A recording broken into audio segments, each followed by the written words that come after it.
6th and Tuesday the 7th.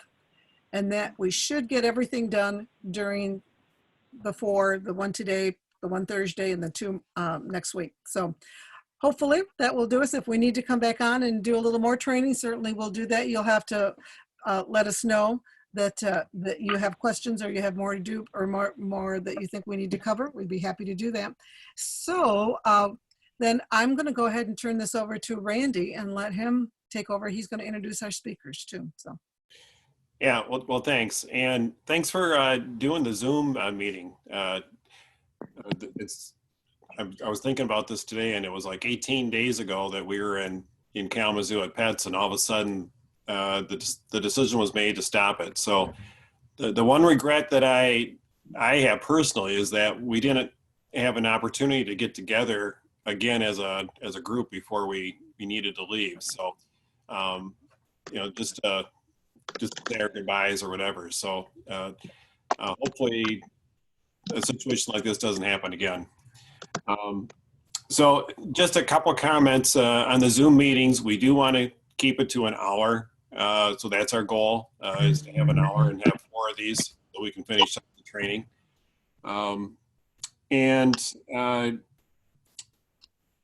The biggest thing I would like to do is just make sure that everybody stays healthy and stays safe. And whatever you are doing, that's the #1 priority, as you know. And then number 2 is stay connected with your clubs. Work with your president and make sure that you stay connected with the membership. I think that's going to be key as we go forward here the next few weeks until we get on the other side of this virus. And I've been on a lot of Zoom calls with Rotary, and it's really kind of unique and also a lot of exciting ways that Zoom is being used to do club meetings and to stay connected. As an example, yesterday I was on the Mount Pleasant meeting. They meet Mondays at noon, and they asked me to be a guest speaker to talk about the Dominican Republic and the World Vision Global Grant. And they had, I don't know, Jasmine, I think there was like 28 people on the Zoom call, up from about 14 or 16 from the week before. So, it's a new technology, and it's kind of fun to see how it gets used. And the last thing I want to say is, with all the stuff that's going on in the world, I'm glad you're here, and we are getting ready to go into next year when you're president, and July 1st is right around the corner. So keep doing your preparations for your year as president. It's very important, and you have a lot of support here in the district. From Dee to Cheryl and Jeff and all of us that are here, Tom especially. So, and maybe before we could get going with Cheryl, Tom, you're on the call. Do you want to have any comments as district governor here before we get going?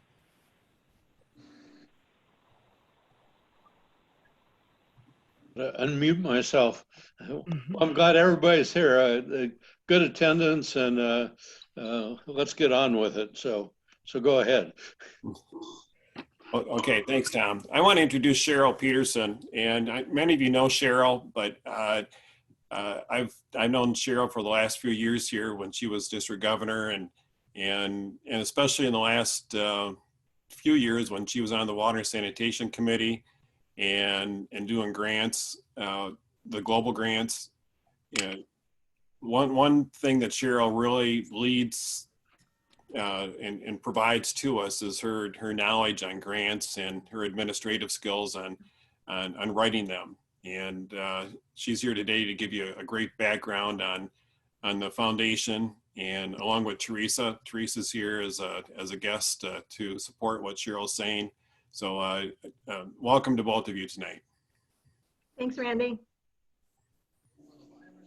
Connie, if we can go ahead and bring up the slides, we'll get started.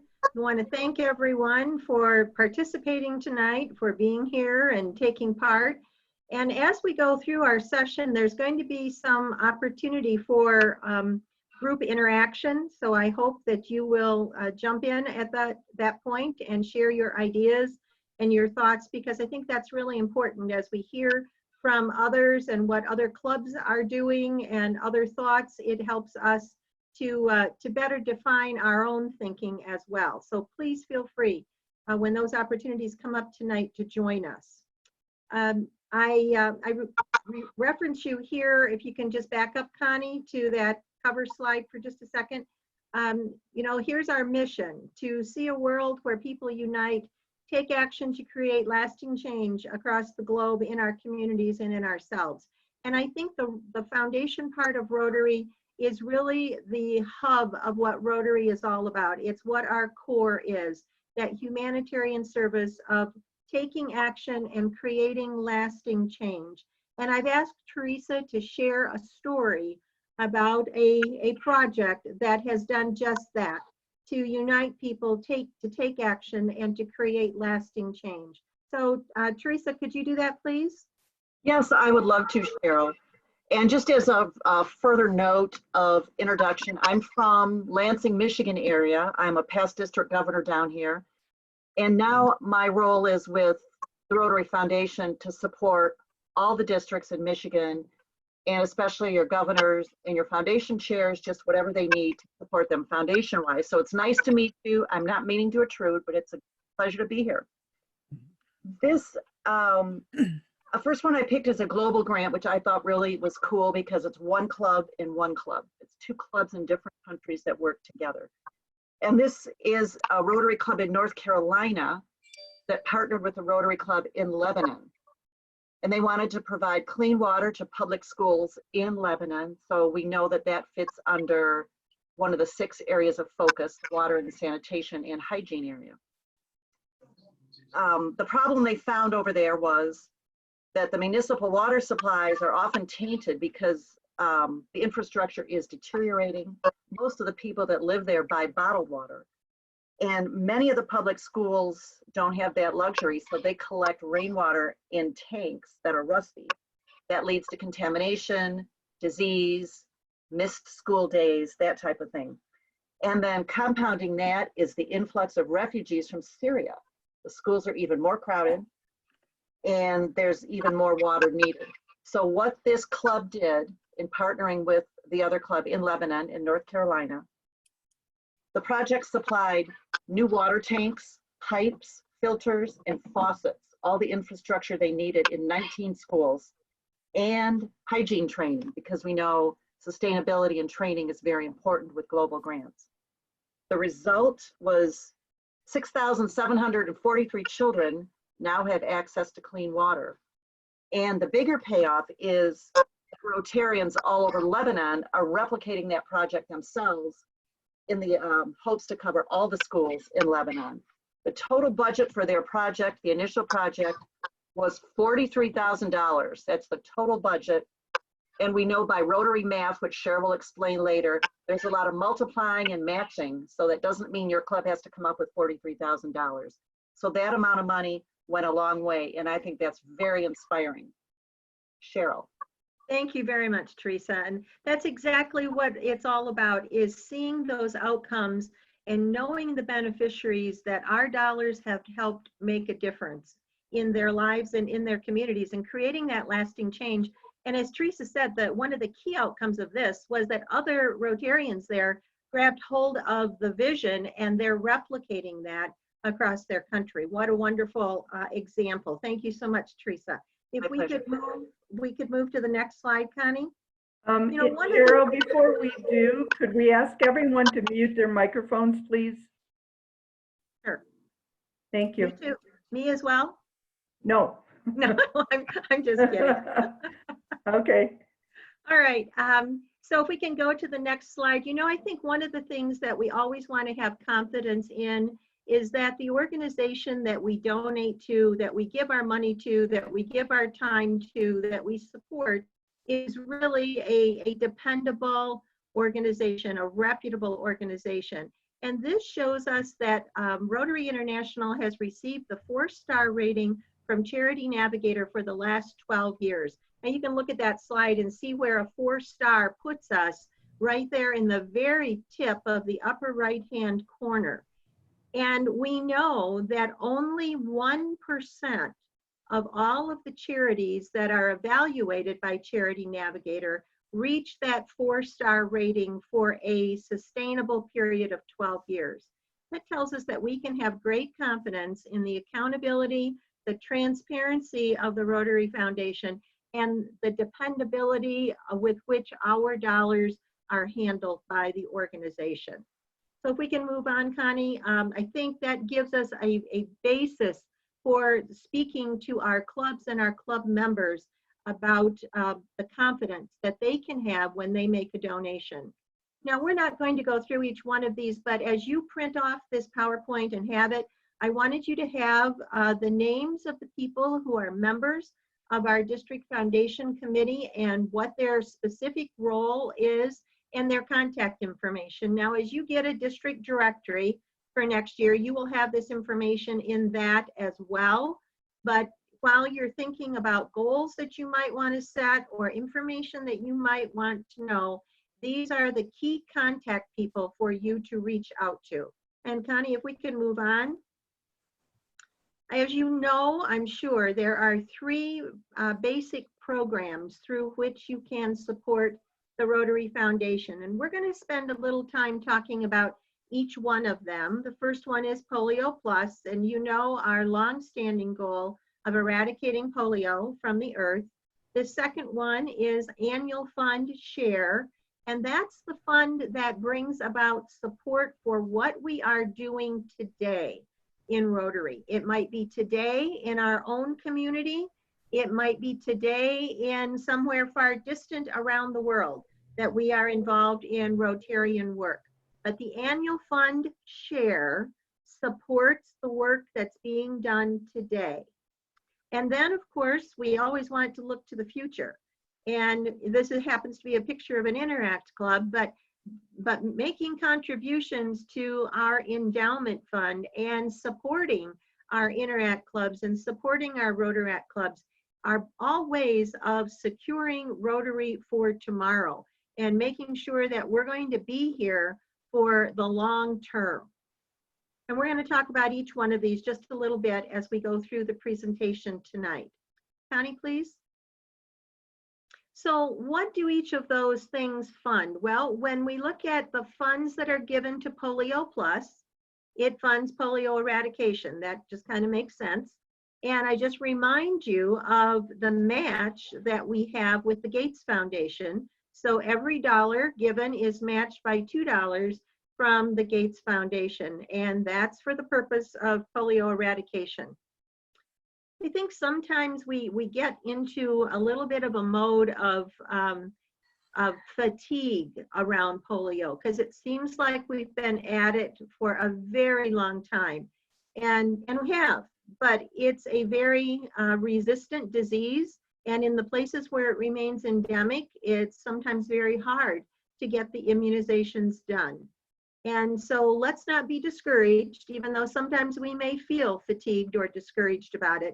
Let's not be discouraged, but let's hang in there and together work to make that happen and let it be the second disease that was totally eradicated from the earth as smallpox was years ago. The Annual Fund Share funds a number of things, and we're going to touch to some extent on each one of them tonight.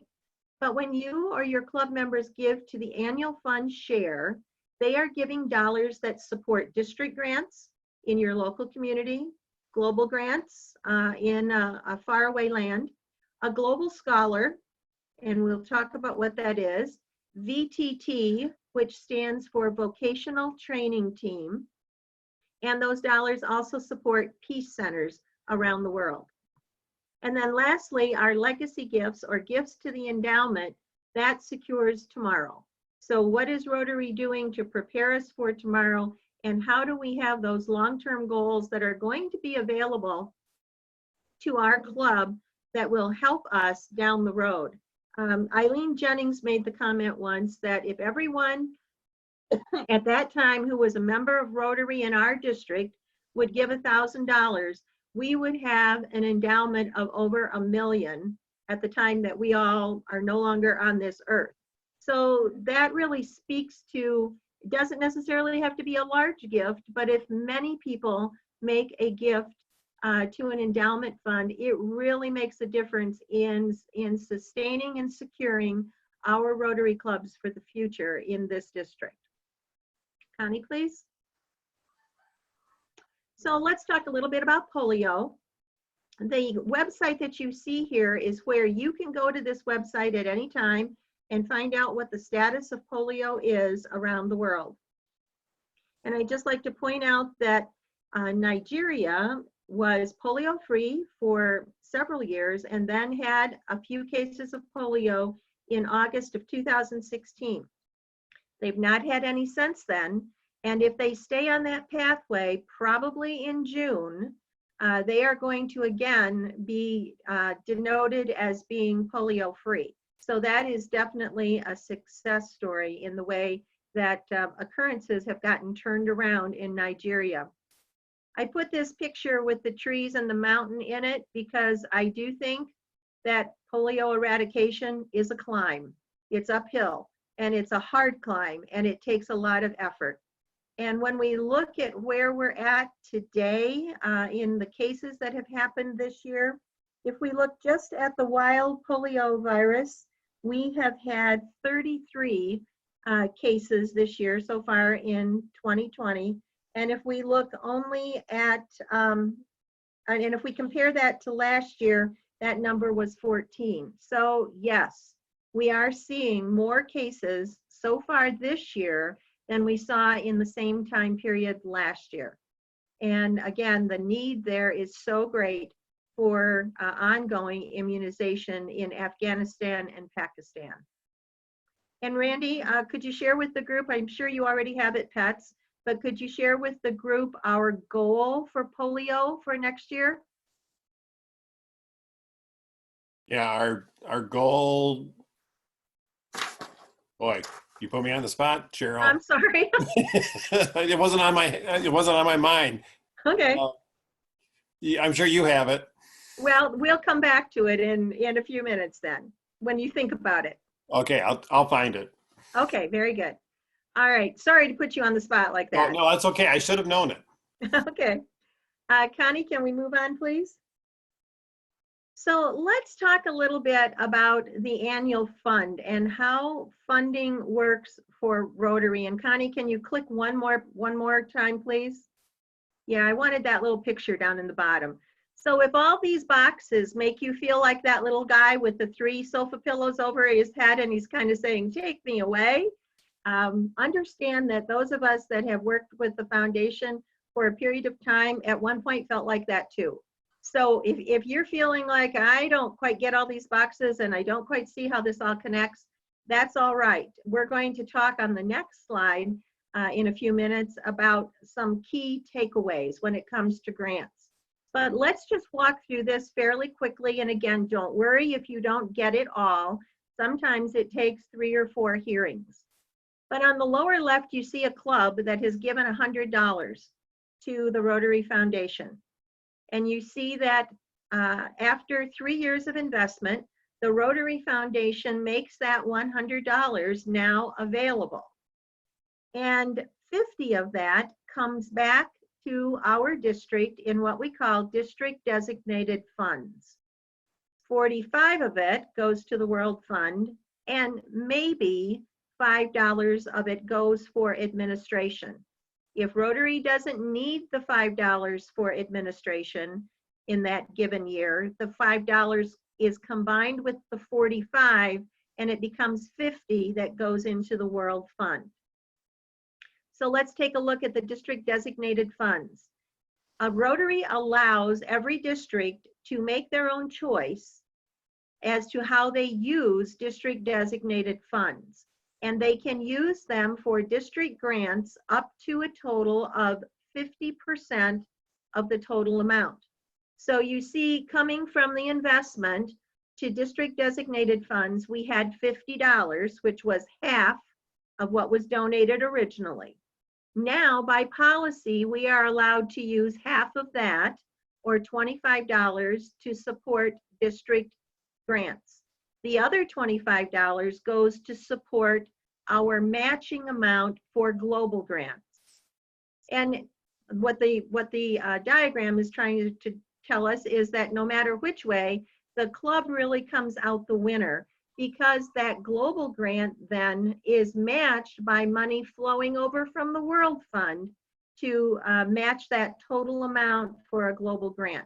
So whether we're looking at district projects, global projects, we are receiving support from our giving 3 years ago, whether it's funneled to us through district designated funds or it's funneled to us through a match in the World Fund. And again, it's okay to feel like the little guy in the corner.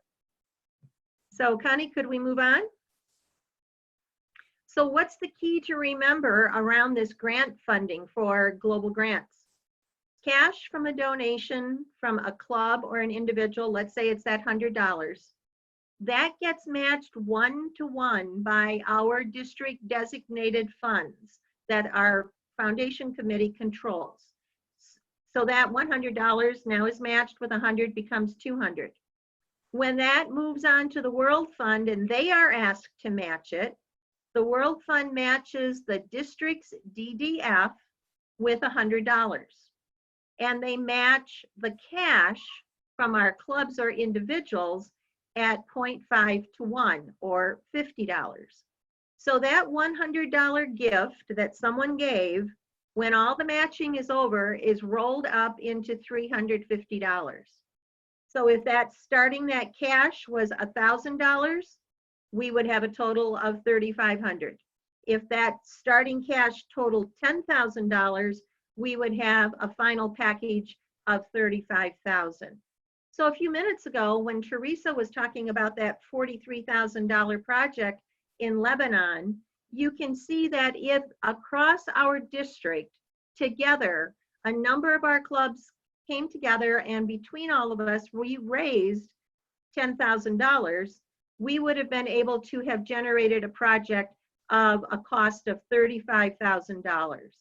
It doesn't always take a huge amount of money from an individual club when we're all working together to fund a global grant. We've had clubs give as much as $2,000, $3,000, $4,000, and we've had clubs give $100, $300, $500.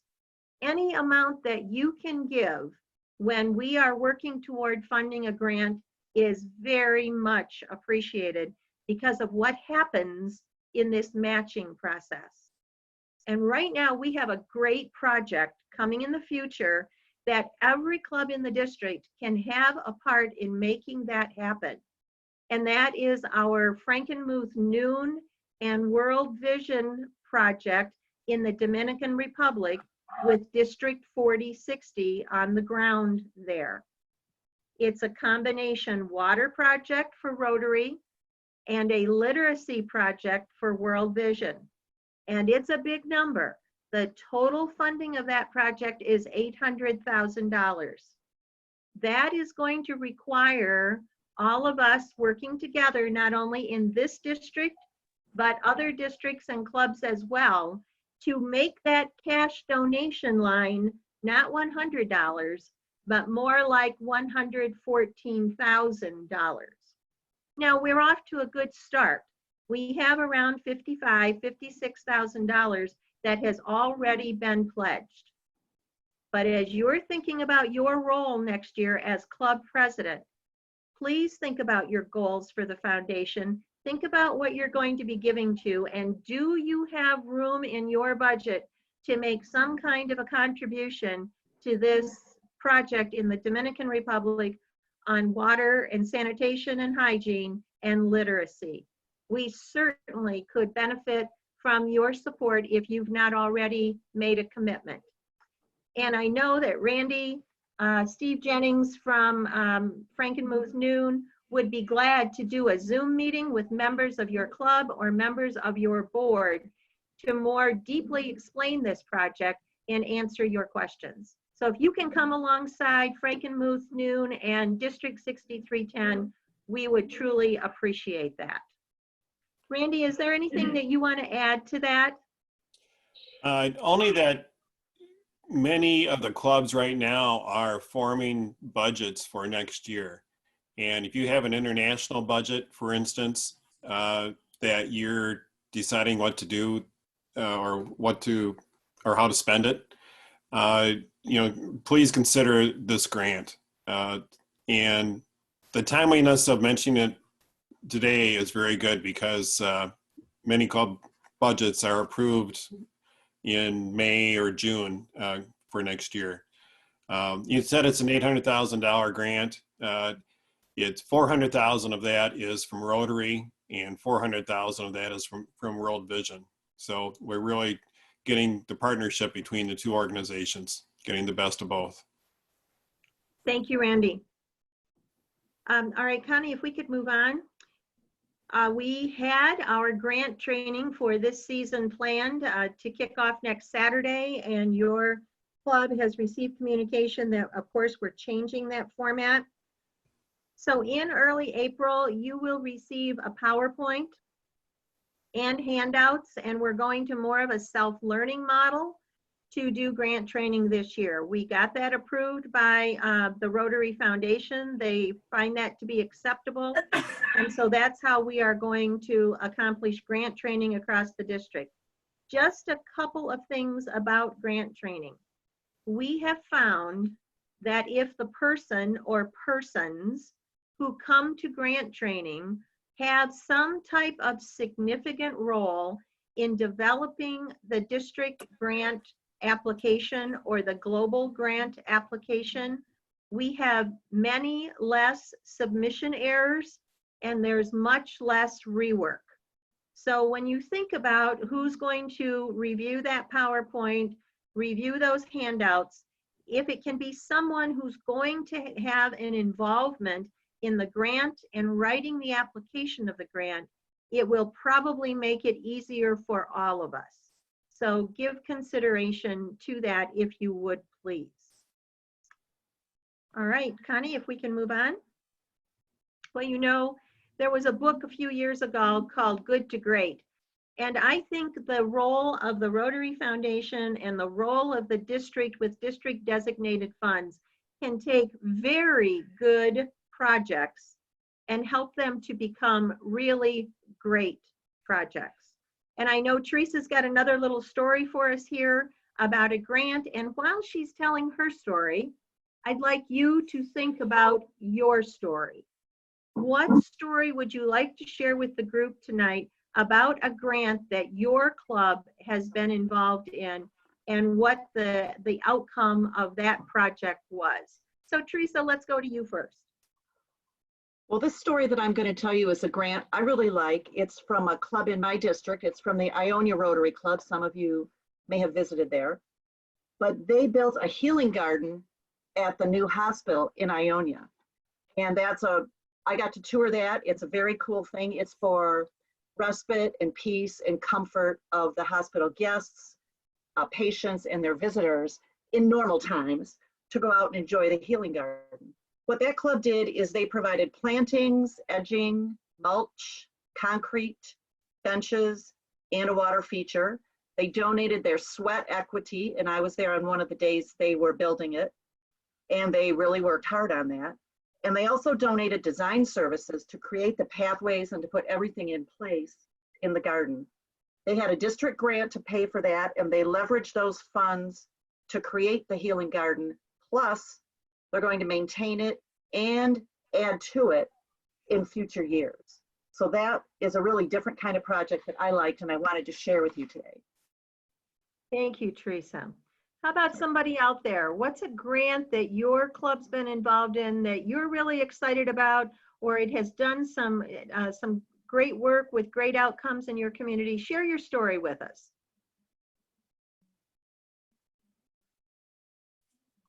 Well, now come on, we have 30-some grants going on in our district. There's got to be some stories here somewhere. I'll jump in, Cheryl. Okay. So Kevin. here in Cass City, probably about 10, 12, 15 years ago or so, we built a 9-hole disc golf course here in town. And that turned into kind of being a big thing. But as time goes on, you know, things kind of get stagnant or, weathered, as I should say. So this last couple years, we've been really focused on utilizing a grant within, I don't know exactly where it's through or what it's out of, but anyway, we're using a grant service to fund building onto it. It's actually, we are going to partner with Saginaw, Michigan Land Basin Conservancy or something like that, some sort of organization. And what's going to happen is we are, we're funding our part, they're funding their part, and then we are working towards making that 9-hole course into an 18-hole course, renovating all the signage for it, just kind of making it a little more presentable. It's going to have kind of a nature walk feeling to it. It goes through this walking trail that we have here, and there's going to be little stopping points of, this is a birch tree. These are the kind of birds that nest in it, that kind of thing. Things to look for when you're out there playing golf, or just using it as a nature walking trail. There's going to be bridge work and such like that, all in the woods. So yeah, just to kind of, and with an 18-hole course, you can host tournaments and such, because I guess disc golf is becoming a huge thing. A lot of people are doing it. So that's kind of where Cass City Club is at in regards to our district grant writing. Great, wonderful. And I'm assuming there'll be maybe some signage that said the Rotary Club helped to make this happen? Absolutely. We try to focus, right now it's only 9 holes, and they know that it's the Rotary disc golf course. And we made sure that moving forward, it was going to be as such. We were going to focus on Rotary, started this all. This is our idea, and this is who has put the blood, sweat, and tears into it. So as of May, we were supposed to do a big, like photo shooting thing, and it was going to be a lot of publicity of us working on it personally as a club. Right now, that's all on hold because, with the coronavirus, we can't get out and work and do that kind of stuff right this second. But yeah, we were hoping to get it in the district dispatch, things like that. Very good. Thank you, Kevin, for sharing. How about someone else? So I think Kevin could say that Rotary's involvement in that was par for the course. Absolutely, Tom. Someone else have something to share? Well, we did in Frankenmuth use some grant money to do the Rise Against Hunger, which is down that lower left-hand corner where we packed meals. We did an original one 2 years ago. We're kind of at the back end of their meal supply, so we didn't do a whole lot that time around. But the second time we involved the high school volunteers, and we were able to package whatever their prerequisite amount of meals were to do that. And that was a really neat thing to do. So. All right, great. And if I recall, I think maybe there was like 20,000 meals or something like that that was packaged. That sounds about right. It was a lot of work and a lot of fun. That's good. And that's important. It's a lot of work, and it's blood, sweat, and tears, as someone said. But you know what? You can have fun doing it. Relationships develop while you're doing it. Your club's brought closer together. Maybe there's relationships developed within the community as well. It can just be such a positive force for your club and your community. And I liked what you said about involving the students, whether they're Interact students or high school students. It's a great way to introduce young people to Rotary and humanitarian service and making a difference in your local community. Thanks for sharing that. Someone else? Cheryl, this is Paul Hornak. Yes. We have a project we call the Legends Project, which is giving to seniors for home projects. We've done wheelchair ramps. We've done new storm doors or windows. We've actually replaced a furnace for some people. Our funds are pretty limited because we get usually about $1,000 from the district, and we put in at least $1,000. But in the years that we've done it, we've spent over $12,000 improving the living conditions of seniors in Ithaca. Wonderful. Again, a humanitarian project making a difference in the lives of people. And this one right in their very own personal residences. It's a great project that you have there in Ithaca, Paul. Thanks. Time for one more? All right, then we will move on. Connie, I cannot see the time in the bottom right of my screen. Could you tell me how we're doing, please? It is 20 of 8.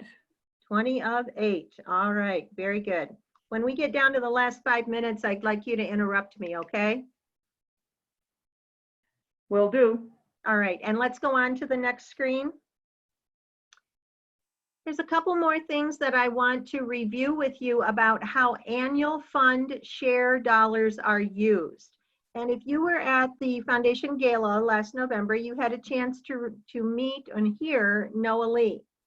She is our Global Grant Scholar that is here at Central Michigan University for 2 years. She came in August, and she is pursuing a master's in public health and going back to her country of Benin to make a difference somewhere in the health arena within that, within her country.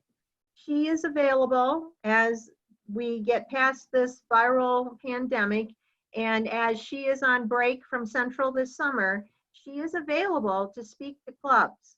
And so if you are interested in having that presentation, contact Sivram. His contact information is back there on slide 3, and he will work to set something up for her to come and speak to your club. She's really a delightful young woman. I know she would bring an interesting program to your club as she studies here at Central Michigan. And she's here with a budget of $30,000, which was part district designated funds from our district matched by dollars from the World Fund at Rotary International. Connie, please.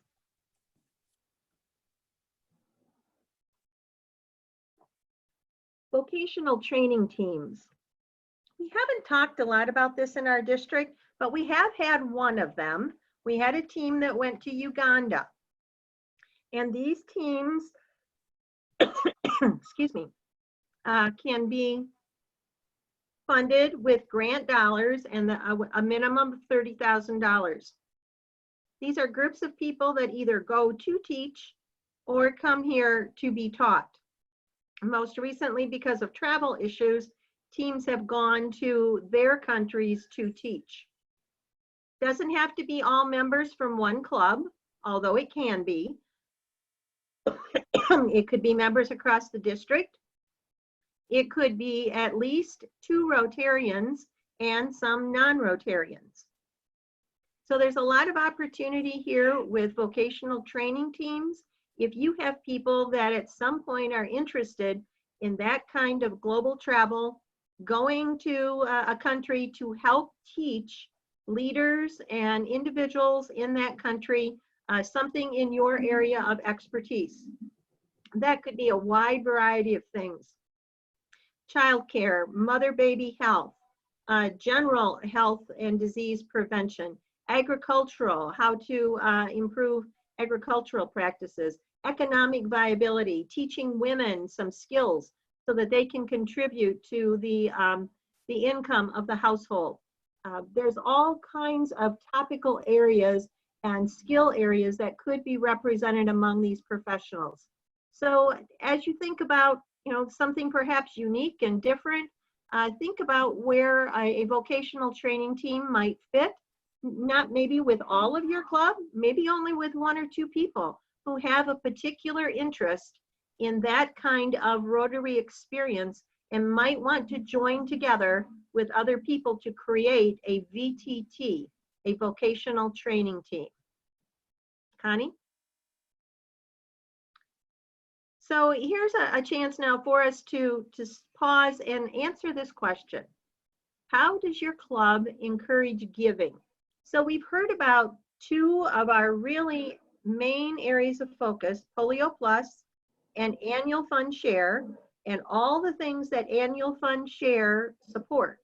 Now in a couple minutes, we're going to talk about the long term, about endowment. But let's pause here and think about PolioPlus, annual fund share. What does your club do to encourage giving?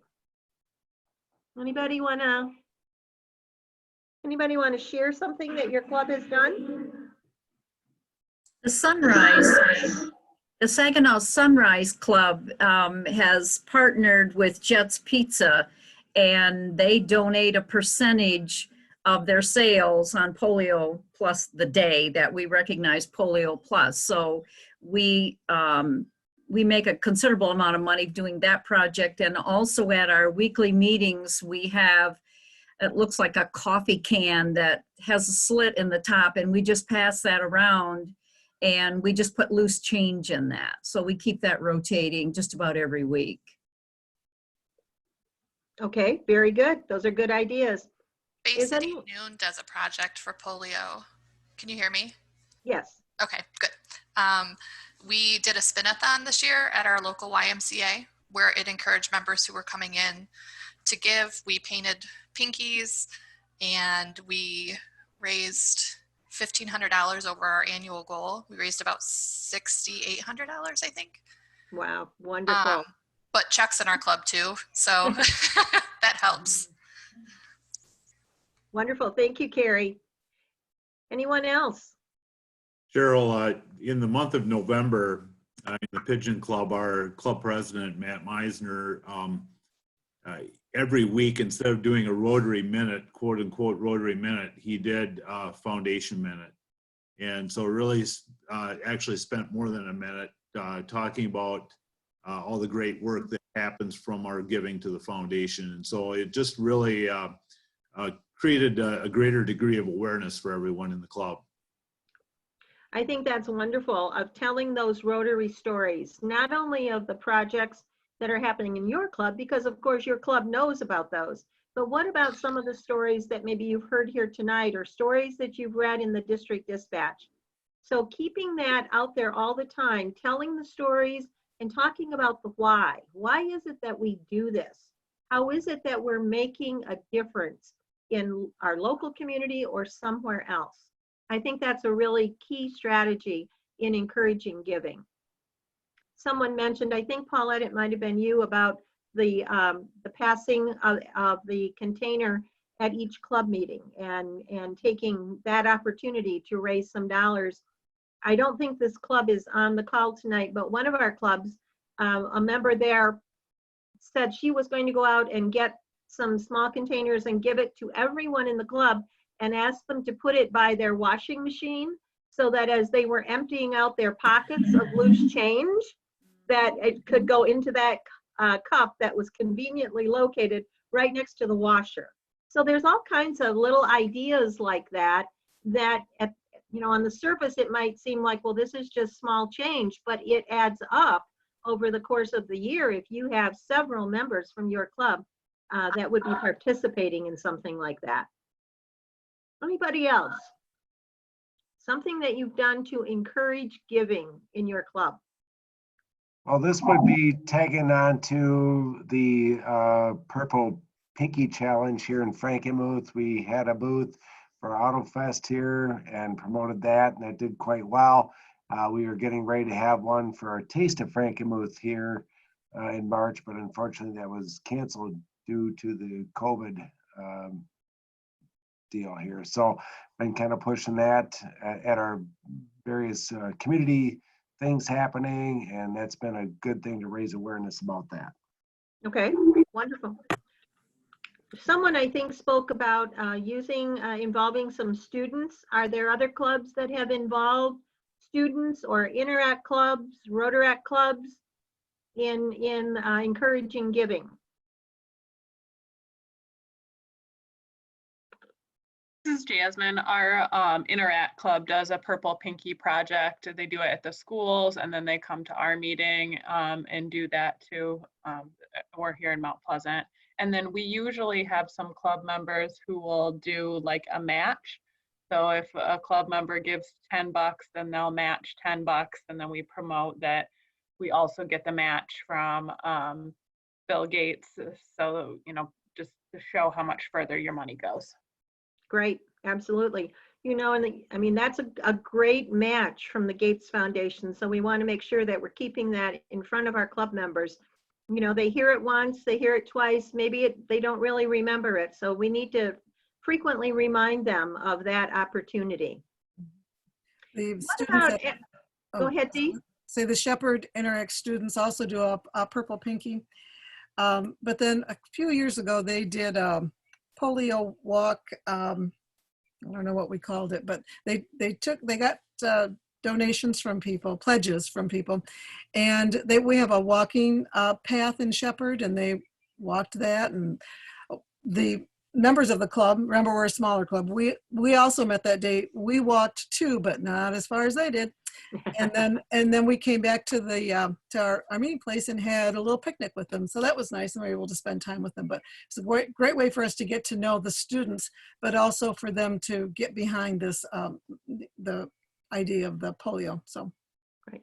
Dee, I'm going to risk putting you on the spot here for a moment, but do I recall that your mystery dinner in Shepherd has been tied to fundraising for the foundation? yes, this is our we had our second year of doing the murder mystery.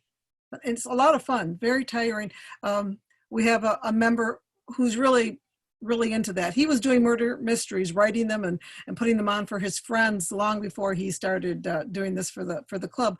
But he this last year we raised enough money to donate $1,500 to PolioPlus, and I think the year before we donated $1,200. So that was just really phenomenal, because a club our size would have a tough time coming up with that much money for polio.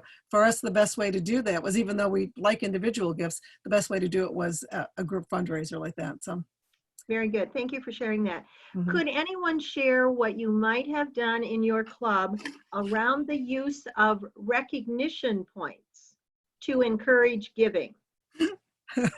Anybody? Oh, I can share one. It's Okay.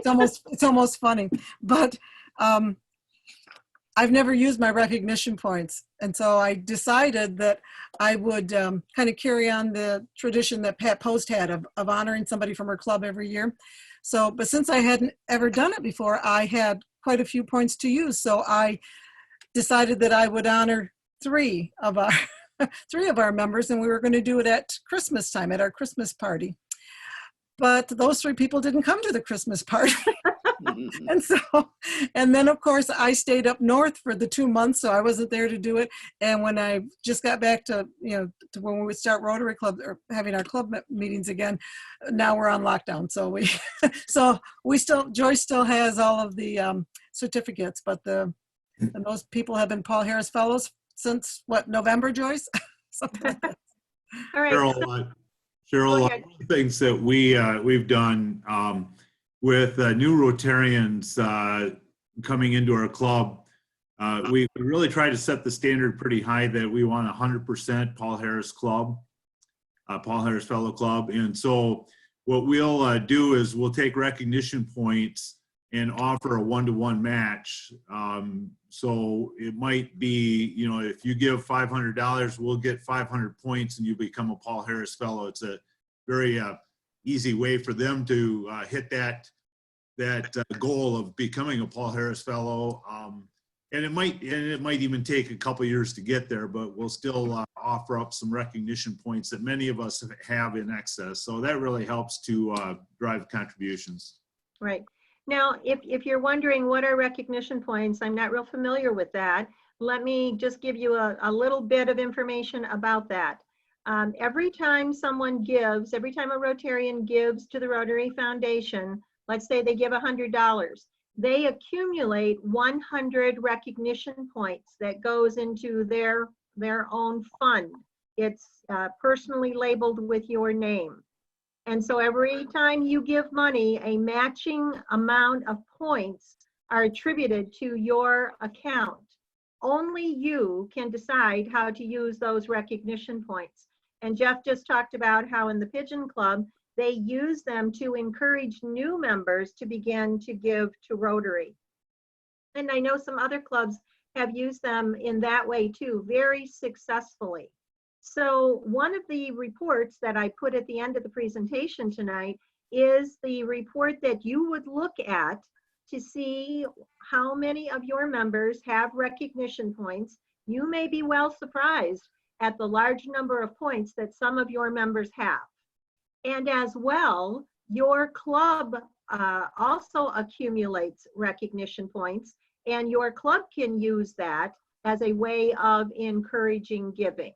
So going back to Jeff's example, if the individual gave $500 and the club matched with 500 points, then that would be sufficient to allow that new member to be identified as a Paul Harris Fellow, and might help to encourage ongoing giving from year to year. Of course, that is the goal. And so this is a way to encourage giving and get people started. Any questions about recognition points before we go on? Cheryl, we have about 5 minutes left. All right, we'll hurry. Carrie? Our club is using them to encourage younger members to join our club who may be professionals who can't afford to necessarily give. Okay. Something that Tara has started the conversation with this year, and a way to not make new members feel intimidated if they are those young professionals who may not have the circumstances to give. Very good, Carrie. Thank you. There was someone else? Yeah, Cheryl, this is Arnie.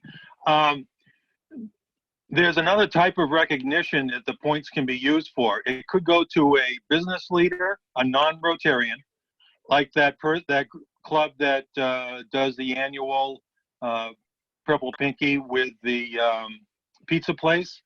Yes. You know, for a number of years they do that. You could give them a Paul Harris 1,000 points to get a Paul Harris to recognize that that local community hero.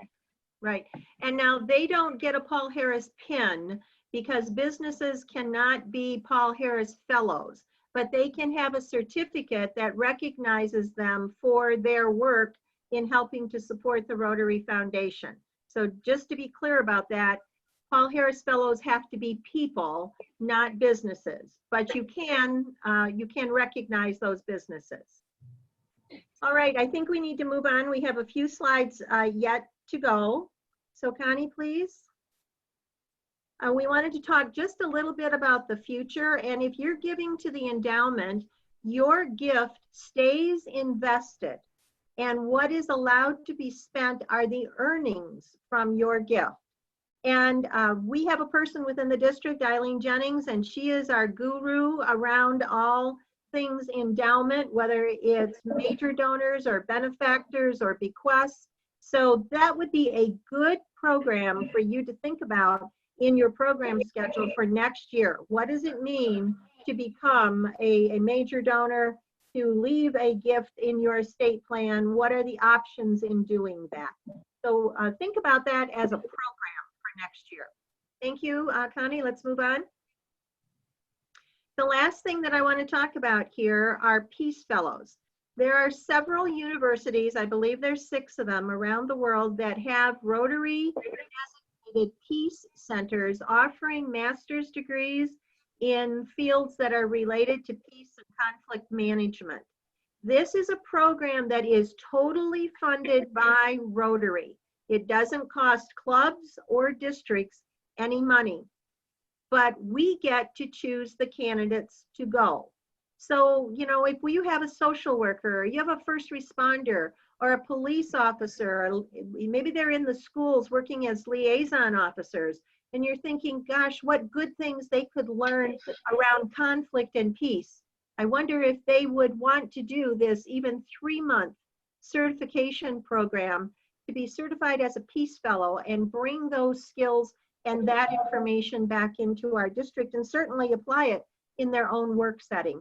So you're going to be hearing more about this from Gail Hoffman, because we would really like to identify a Peace Fellow in this Rotary year that would be willing to participate in the Peace Fellow training program in 21-22. So look for information in the district dispatch from Gail Hoffman related to Peace Fellows. Connie, please. Now, some of this we've already been talking about as we talked about how do we encourage giving and what is the recognition that goes along with giving.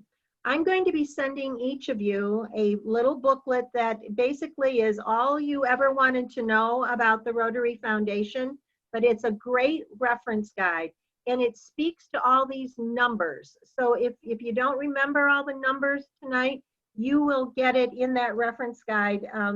I might not get it mailed for a couple of weeks, given how soon I decide to visit the post office, but you will get it. And it's also available online. If you wanted to go to the Rotary Foundation, you can pull it up and look at it electronically. But one of the first ways of starting a person who's never donated to the foundation before is to suggest that they give a gift of $25 in the first year, which if they do that every year, they would be recognized as an every Rotarian every year member. That's the E-ray that you see there. So it doesn't have to be 25, it could be more, it could be less, but the key is that they're making a gift every Rotary year, and they are becoming an every Rotarian every year member. The next one is that a Rotarian would contribute $100 annually to the annual fund or PolioPlus. And this individual then would be a foundation sustaining member. Now, a Rotarian said to me not too long ago, well, $100 a year, that's about $2 a week. That's like a cup of coffee. Exactly. So when you put it in those terms, it seems like it's very attainable, even for new members. As you know, a cumulative giving of $1,000 designates someone as a Paul Harris Fellow, and a person who, by writing, makes their intent known that they plan to donate $1,000 every year makes them a member of the Paul Harris Society. Once cumulative giving reaches $10,000, the person is designated as a major donor. And then you can see those other levels of giving. And as I said, for these larger levels or for estate planning, your key person on those is Eileen Jennings. And I know she would love to come and do a program for your club. Connie, please. And then if you've been to the Foundation Gala, you know that there are awards that are given out there every year. And these are some of the club recognitions that clubs can receive. So if every one of your club members gave $100 each to the Rotary Foundation in the course of a year, and that was designated to the annual fund, your club would be recognized as a 100% foundation giving club. Jeff talked about this. If every member of your club gave $1,000 a year, your club would be, for 1 year, your club would be recognized as a Paul Harris Fellow Club for that year. If every member in your club gave at least $25 to the foundation and there was an average per capita of $100 across your club, the club would be recognized as a 100% every Rotarian every year club. And then, as you know, there are the top 3 clubs each year in annual fund share. And I believe that it's Cass City that is currently leading that race this year, I believe, in the largest amount per capita. And then the other one, the other two I just want to point out is End Polio Now. That is recognizing clubs who give $1,500 or more per year to polio. And the Eradicator Award is a new award that we have just introduced into our district last year at the gala. And that is that every member of the club gives there's $40 per member that is given from the club, which we thought made it a little easier for smaller clubs. It might be a stretch for them to reach $1,500 to get to the End Polio Now award, but we set an Eradicator award at $40 per member. And that way we could recognize the smaller clubs who might not have the ability to do 1,500. And Cheryl, if I could add, Yes. the $40 a member is what our PolioPlus goal is for this year. Correct. Thank you, Randy. $40 a member is the goal for PolioPlus this year. All right, Connie, please. Well, we come down to the close here, and that is all of this said, whether we're talking about polio, we're talking about annual fund share, we're talking about projects that we do, funds that we raise, how we encourage people to give, it all comes back to these two words of it's the why. Why do we do this? And I can tell you really quickly that one of the reasons that I do this is because of that little girl in the white dress in the upper right. That little girl is in the Dominican Republic, and she's now probably 4 years older than at the time that I took that picture. And as she sat there and watched me, the men in our group were walking up and down a dusty street, and they were talking about how our project was going to bring fresh water, safe water to this community. And that little girl for me is the picture of all the children in that village who don't have to worry near as much about getting sick from contaminated water. And it reminds me of their parents who don't have to worry about their preschoolers having the risk of dying from contaminated water that they're drinking. And it's the outcome like that. And whether it's water in the Dominican Republic, or it's preschool literacy in my home community, or it's packaging food for people that are hungry, we are reaching out and touching lives and making a difference in various parts of the world because we give to the Rotary Foundation. It's the why that is so important. So please, yes, ask for the dollars, encourage people to give, recognize people who give, thank people who give, but keep telling the stories of why do we do this and what are we realizing in outcomes, how are we making a difference in lives, because we do. Connie? I don't know what experience you have had in accessing your club reports. So I've tried to give you a pretty clear roadmap of how to do that. Down at the bottom, you see a couple key reports to look at: club fundraising analysis, club recognition summary. That's where you'll find the recognition points that your members have. If you are having difficulty with this, and one of you has already messaged me today that you are, if you are having difficulty getting into your club information, we will get you linked with someone that can help you do that, someone here in our district that can help you do that.